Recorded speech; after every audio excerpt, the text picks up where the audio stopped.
म्हणजे सासू त्यांनाही कठोरची कठोर सजा झाली पाहिजे आणि त्यांची कडक कारवाई झाली पाहिजे. कारण आज माझ्या तिच्यावर असं घडलं तर माझं असं म्हणणं आहे की उद्या कोणाबरोबर असं झालं नाही पाहिजे. ही कारवाई कडक केली पाहिजे आणि जे खरे आरोपी आणि गुन्हेगार आहेत त्यांना फाशी सजा तर झालीच पाहिजे. आणि या गुन्ह्याला जे जबाबदार आहेत जसे की सासरचे लोक यांनाही अटक झाली पाहिजे आणि कडक सजा मिळाली पाहिजे.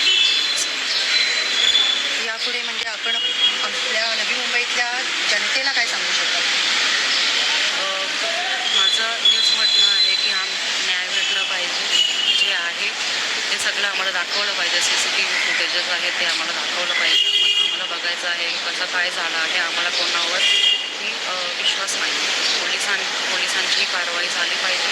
कारण पोलिसांनीही आम्हाला मदत नाही केली तर त्यांचीही कडक कारवाई झाली पाहिजे की तुम्ही मदत का नाही केली. जर त्यांनी आम्हाला आज मदत केली असती तर आमची दिदी आमच्याकडे असली असती. तर आमचं असं म्हणणं आहे की लोक म्हणतात ना की काय झालं तर पोलिसांकडेही जातात तक्रार करायला.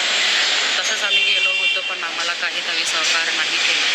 जर त्यावेळी आम्हाला आज सहकाराने मदत केली असता तर आमची दिदी आमच्याकडे असली असती. तर माझा एकच मेसेज आहे की माझ्या दिदीला न्याय भेटावा. पोलिसांनी पत्रकार परिषद घेऊन झालेल्या प्रकाराची माहिती दिली. 2च दिवसांपूर्वी राष्ट्रीय काँग्रेसच्या महिला